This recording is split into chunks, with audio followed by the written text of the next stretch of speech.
ನಮಸ್ಕಾರ. ನಾವು ಹೇಗೆ ಇರಲಿ, ಅನೇಕ ಟೀಕೆ ಟಿಪ್ಪಣಿಗಳು ಬರ್ತಿರ್ತಾವೆ. ನಾವು ಏನೇ ಒಂದು ಹೊಸ ಕೆಲಸ ಆರಂಭಿಸ್ಬೇಕಂದ್ರೂ ಕೂಡ ಅನೇಕರಿಂದ ಅನೇಕ ಸಲಹೆಗಳು ಬರ್ತಾವೆ, ಅನೇಕ ರೀತಿಯ ಟೀಕೆ ಟಿಪ್ಪಣಿಗಳು ಬರ್ತಿರ್ತಾವೆ.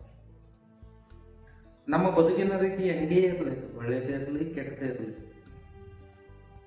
ನಮ್ಮ ಸುತ್ತಮುತ್ತಲು ಇರ್ತಕ್ಕಂಥ ಜನರು ಏನಿರ್ತಾರೆ ನಮ್ಮ ಬದುಕಿನ ಬಗ್ಗೆ ಅನೇಕ ಟೀಕೆ ಟಿಪ್ಪಣಿಗಳನ್ನು ಮಾಡ್ತಾ ಇರ್ತಾರೆ. ಕೆಲವೊಂದು ಸಾರಿ ಈ ಟೀಕೆ ಟಿಪ್ಪಣಿಗಳು ಅತಿರೇಕಕ್ಕೆ ಹೋಗ್ತಾವ. ಹೋದಂಥ ಸಂದರ್ಭದಲ್ಲಿ ನಮ್ಮ ಮನಸ್ಸಿಗೆ ಬಹಳಷ್ಟು ನೋವಾಗ್ತದೆ. ನಾವು ಆ ಕೆಲಸದಲ್ಲೇ ಹಿಂಸರಿಯುವಷ್ಟು ನಾವು ತೀರ್ಮಾನಕ್ಕೆ ಬಂದ್ಬಿಡ್ತೀವಿ ಈ ಥರದ ಟೀಕೆ ಟಿಪ್ಪಣಿಗಳಿಂದ. ಕೆಲವೊಂದು ಸಾರಿ ಈ ಟೀಕೆ ಟಿಪ್ಪಣಿಗಳು ಹೆಂಗಿರ್ತಾವ ಅಂತಂದ್ರೆ ಅದರಿಂದ ಅವ್ರಿಗೆ ಲಾಭ ಆಗ್ತದ ಹೊರತು ನಮಗೆ ಲಾಭ ಆಗಲ್ಲ. ನಮ್ಮನ್ನ ಮುಂದೆ ಹೋಗ್ಬಿಡಲ್ಲ ಅವರು. ಆ ಟೀಕೆ ಟಿಪ್ಪಣಿಗಳ ಮೂಲಕ ನಮ್ಮನ್ನ ನಾವಿದ್ದ ಸ್ಥಳದಲ್ಲಿ ಇರ್ಸಕ್ಕೆ ಹೋಗ್ತಾರೆ. ಕೆಲವೊಂದು ಸಾರಿ ಟೀಕೆ ಟಿಪ್ಪಣಿಗಳು ಹೆಂಗಿರ್ತಾವ ಅಂದ್ರೆ ನಮ್ಮನ್ನ ಮುಂದೆ ಹೋಗ್ಲಿಕ್ಕೆ ಪ್ರಚೋದಿಸುವಂತ ಇರ್ತಾವೆ. ಎರಡೂ ರೀತಿಯ ಟೀಕೆ ಟಿಪ್ಪಣಿಗಳು ಅಲ್ಲಿ ಇರ್ತಾವೆ. ಅದನ್ನು ನಾವು ಗಮನಿಸಬೇಕಾಗ್ತದೆ. ನಮ್ಮವರು ಟೀಕೆ ಟಿಪ್ಪಣಿಗಳನ್ನು ಮಾಡಿದ್ರಂದ್ರೆ ಅದರಿಂದ ನಮ್ಗೆ ಒಳಿತಾ ಇರ್ತದೆ. ಅದರಲ್ಲಿ ಒಂದು ಒಳ್ಳೆಯ ಉದ್ದೇಶ ಇರ್ತದೆ. ಅವರ ಒಂದು ಟೀಕೆ ಟಿಪ್ಪಣಿಗಳಲ್ಲಿ ಒಂದು ಒಳ್ಳೆಯ ಉದ್ದೇಶ ಇರ್ತದೆ. ಕೆಲವೊಬ್ಬರು ನಮ್ಮ ಕುಹುಕದಿಂದ ಮಾಡ್ತಿರ್ತಾರೆ ಟೀಕೆ ಟಿಪ್ಪಣಿಗಳು.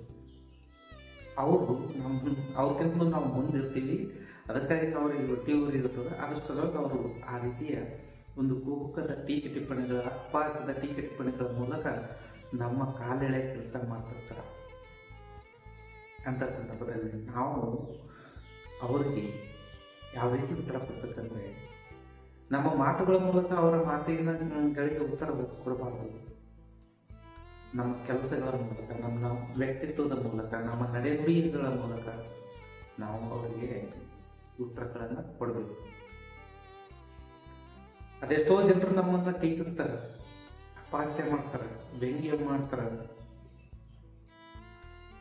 ಆ ಸಂದರ್ಭದಲ್ಲಿ ಮಾತುಗಳ ಮೂಲಕ ಅವರಿಗೆ ಉತ್ತರ ಕೊಡೋಕೆ ಅವಶ್ಯಕತೆ ಇಲ್ಲ. ಅವ್ರ ಎದುರು ನಾವು ಇನ್ನೂ ಚೆನ್ನಾಗಿ ಬೆಳಿಬೇಕು, ಇನ್ನಷ್ಟು ನಾವು ಪರಿಪೂರ್ಣರಾಗಬೇಕು. ಅವರಿಗೆ ಮತ್ತಷ್ಟು ಕಸಿವಿಸಿ ಆಗುವಂತೆ ನಮ್ಮ ಬೆಳವಣಿಗೆ ಇರಬೇಕು.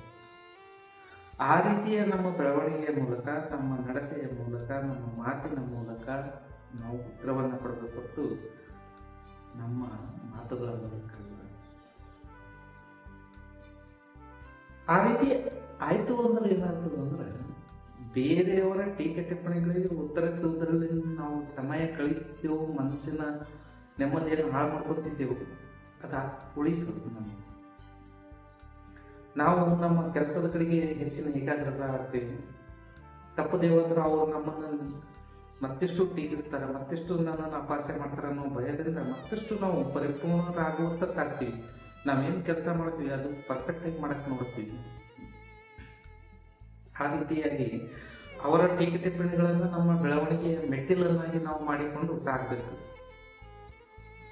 ನಾವು ತಪ್ಪದೇವು ಅಂದ್ರೆ ಅವ್ರ ಎದುರು ಅಪಹಾಸ್ಯಕ್ಕೊಳಗಾಗ್ತೀವಿ ಅಂತೇಳಿ ನಮ್ಗೆ ಅನಿಸ್ಕತ್ತಂದ್ರೆ ನಾವು ಮತ್ತಿಷ್ಟು ಬೆಳಿತೀವಿ. ನಾವು ಮಾಡುವಂಥ ಕೆಲಸದಲ್ಲಿ ಮತ್ತಿಷ್ಟು ಪರಿಪೂರ್ಣತೆ ಬರ್ತದೆ. ಅದಕ್ಕೆ ಟೀಕೆ ಟಿಪ್ಪಣಿಗಳನ್ನು ನಾವು ಸ್ವೀಕರಿಸೋದು ಹೆಂಗಂದ್ರೆ ನಮ್ಮ ಬೆಳವಣಿಗೆಯ ಮೆಟ್ಟಿಲುಗಳನ್ನಾಗಿ ನಾವು ಮಾಡ್ಕೊಳ್ಬೇಕು. ಅವ್ರಿಗೆ ಮಾತಿಗೆ ಮಾತು ಉತ್ತರ ಕೊಟ್ಟು ನಮ್ಮ ಟೈಮ್ ಹಾಳು ಮಾಡ್ಕೋದು, ನಮ್ಮ ಮನಸ್ಸನ್ನು ನೆಮ್ಮದಿ ಹಾಳು ಮಾಡ್ಕೋದ್ರೆ ಆಗ್ತಾ ಇಲ್ಲ. ನಮ್ಮ ಕೆಲಸ ಏನದ ಅದು ನಾವು ಪೂರ್ಣಗೊಳಿಸ್ಬೇಕಾಯ್ತು. ಪೂರ್ಣಗೊಳಿಸಿ ಅದರಲ್ಲಿ ಯಶಸ್ಸನ್ನು ಸಾಧಿಸಿ ಅವ್ರಿಗೆ ತೋರಿಸ್ಬೇಕಾಗ್ಯದ. ಅವ್ರಿಗೆ ತೋರಿಸೋದಕ್ಕಿಂತಲೂ ನಮ್ಮ ಬೆಳಿಬೇಕಾಗ್ಯದ. ಅವ್ರಿಗೆ ತೋರಿಸೋ ಉದ್ದೇಶದಿಂದ ಏನಾಗ್ತದೆ, ನಾವು ಬೆಳಿತೀವಿ. ಆ ನಮ್ಮ ಬೆಳವಣಿಗೆಯಿಂದ ಏನಾಗ್ತದೆ ಅಂದ್ರೆ ನಮ್ಮ ಬದುಕು ಹಸನಾಗ್ತದೆ, ಬೆಳಗ್ತದೆ. ನಮ್ಮ ಬದುಕಿನಲ್ಲಿ ರೋಚಕತೆ ಮೂಡ್ತದೆ. ಅದಕ್ಕೆ ಈ ಥರದ ಟೀಕೆ ಟಿಪ್ಪಣಿಗಳು ಏನೇ ಇರಲಿ ಅವುಗಳನ್ನು ನಾವು ಸ್ವೀಕರಿಸೋದನ್ನು ಕಲಿಬೇಕು. ಕೆಲವರು ನಮ್ಮ ಜನನೇ ಇರ್ತಾರೆ, ನಮ್ಮ ಆತ್ಮೀಯರು ಇರ್ತಾರೆ. ಅವರು ಕೆಲವೊಂದು ನಮಗೆ ಟೀಕೆ ಟಿಪ್ಪಣಿಗಳು ಮಾಡ್ತಿರ್ತಾರೆ. ಅದರಲ್ಲಿ ಮೌಲ್ಯ ಇರ್ತದೆ. ಅದನ್ನು ನಾವು ಅರ್ಥ ಮಾಡ್ಕೊಳ್ಬೇಕು. ನಮ್ಮ ಮೇಲಿನ ಕಾಳಜಿಯಿಂದಾಗಿ, ನಮ್ಮ ಮೇಲಿನ ಪ್ರೀತಿಯಿಂದಾಗಿ ನಾವು ದಾರಿ ತಪ್ಪದೆಯಂತೆ ಸರಿಯಾಗಿ ಸಾಗಲು ಮಾರ್ಗದರ್ಶನ ಮಾಡುವ ಸಲುವಾಗಿ ಆ ಟೀಕೆ ಟಿಪ್ಪಣಿಗಳನ್ನು ಅವ್ರು ಮಾಡ್ತಿರ್ತಾರೆ. ಅಂತ ನಮ್ಮವರ ಟೀಕೆ ಟಿಪ್ಪಣಿಗಳನ್ನು ನಾವು ಗೌರವಿಸಿ ಸ್ವೀಕರಿಸಿಕೊಂಡು ಅಳವಡಿಸಿಕೊಂಡು ಸಾಗಬೇಕು. ಅದು ನಾವು ನಮ್ಮವರಿಗೆ ಗೌರವ ಕೊಟ್ಟಾಗ. ಇನ್ನು ನಮ್ಮ ಕಂಡ್ರೆ ಆಗದಿರೋರಿಗಂತೂ ನಾವು ಯಾವ ರೀತಿ ಉತ್ತರ ಕೊಡ್ಬೇಕಂತ ಇದನ್ನಾಗಿ ಹೇಳಿರ್ತದೆ. ನಮ್ಮ ಬೆಳವಣಿಗೆಯ ಮೂಲಕ, ನಮ್ಮ ಸಾಧನೆಯ ಮೂಲಕ, ನಮ್ಮ ಉತ್ತಮ ಜೀವನದ ಮೂಲಕ ಅವ್ರಿಗೆ ನಾವು ಉತ್ತರ ಕೊಡಬೇಕು. ಅವರು ಕೂಡ ನಮ್ಮ ಬೆಳವಣಿಗೆಗೆ ಕಾರಣಕರ್ತರು. ಯಾಕಂದ್ರೆ ತಪ್ಪು ದೇವರನ್ನು ಬಹಳಷ್ಟು ಅಪಹಾಸ್ಯ ಮಾಡ್ತಾರೆ ನಾವು. ಅದರಿಂದ ಪಾರಾಗಂದರೆ ನಾವು ಅಗ್ದಿ ಚೆಂದಾಗಿ ಬದುಕಕ್ಕೆ ನಿರ್ಧಾರ ಮಾಡ್ತೀವಿ. ಅವರು ಒಂದು ನಮಗೊಂದಷ್ಟು ಪ್ರೇರಣೆ ನೀಡ್ತಾರೆ.